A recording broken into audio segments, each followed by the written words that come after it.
10월 마지막 날에 김장을 끝내면 일주일쯤 뒤인 11월 초에 매년 하는 일이 또 있죠. 바로 거름 만들기 작업입니다. 거름 만들기는 시골살이에서 가장 중요한 리사이클링 작업이며 환경 친화적이에요. 제 보물인 퇴비장은 잣나무 숲 아래 자리 잡고 있어요. 재료 준비부터 만들기까지 혼자 힘으로 하는 거름 만들기 시작해 볼게요. 하필 작업하는 날 미세먼지가 심하네요. 더불어 먼지가 많이 날리기 때문에 마스크를 쓰고 일했습니다. 그럼 거름 만들 때 필요한 7가지 재료들을 준비하고 만들기 작업에 들어가 볼까요?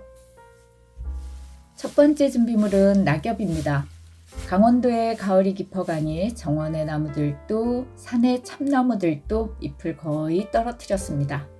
거센 바람이 불어 낙엽들이 나뒹굴면 무척 성가시니 쓸어서 모아둡니다. 산으로 난 길은 가파른 비탈길이라 낙엽을 쓸지 않으면 미끄러지기 쉬워 낙엽을 쓸어 담습니다.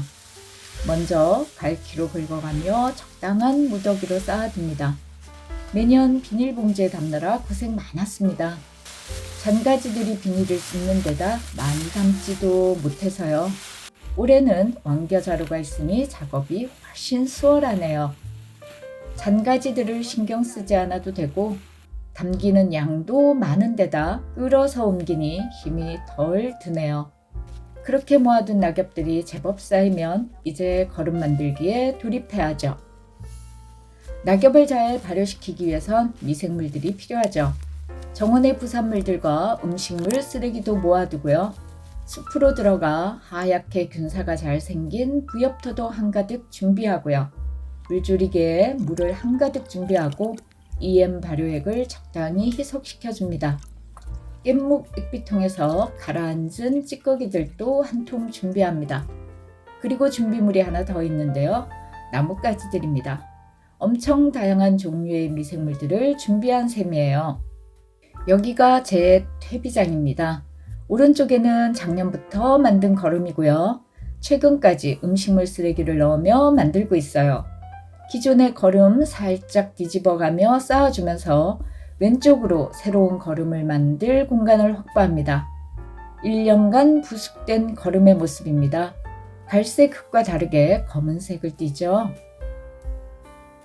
새로운 거름을 만들기 위해선 왼쪽 공간의 흙을 적당히 파냅니다.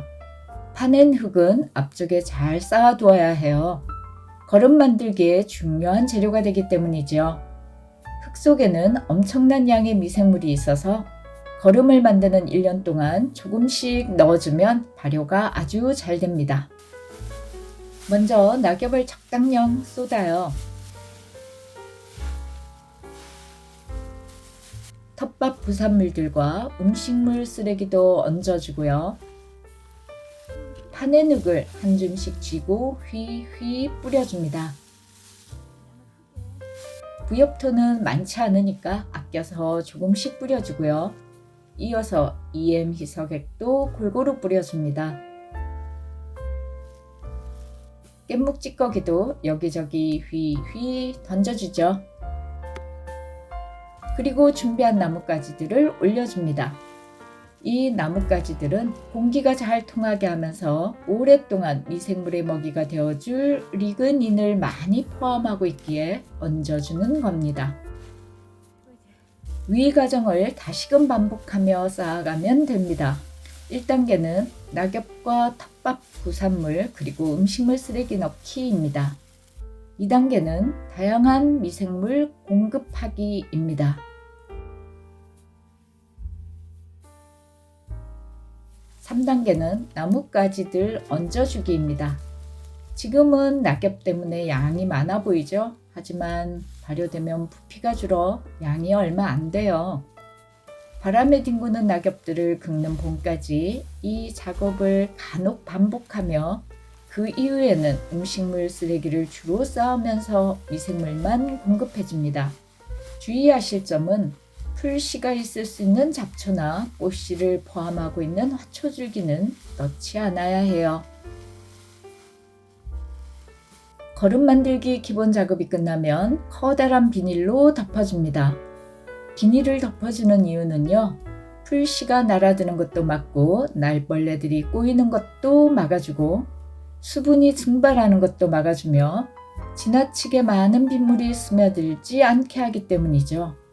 하지만 수분이 적은 재료들이 대부분이라 비 오는 날 하루 정도 비닐을 벗겨 빗물이 충분히 스며들게 해줄 겁니다. 작년부터 만든 오른쪽 거름은 내년 가을에 쓸 거니까 2년간 발효시키는 거고요. 이번에 만드는 거름도 2년 뒤 가을에 정원이나 텃밭에 넣게 됩니다. 깻묵 찌꺼기를 넣긴 했지만 질소질 성분이 낮은 거름이죠. 대신 미생물이 엄청 풍부한 거름이기 때문에 토양 성질 개선에 아주 좋습니다. 시골살이를 하다 보면 자연스레 환경 친화적이 되더라고요.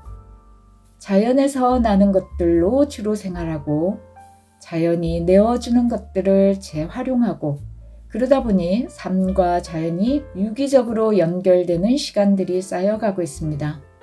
사는 것도 버리는 것도 점점 줄어들면서 제가 그들의 일부가 되어가는 모습을 발견하게 되네요. 저는 자연의 시간을 뒤따라가기만 하면 되죠. 오늘도 시청해 주셔서 감사합니다.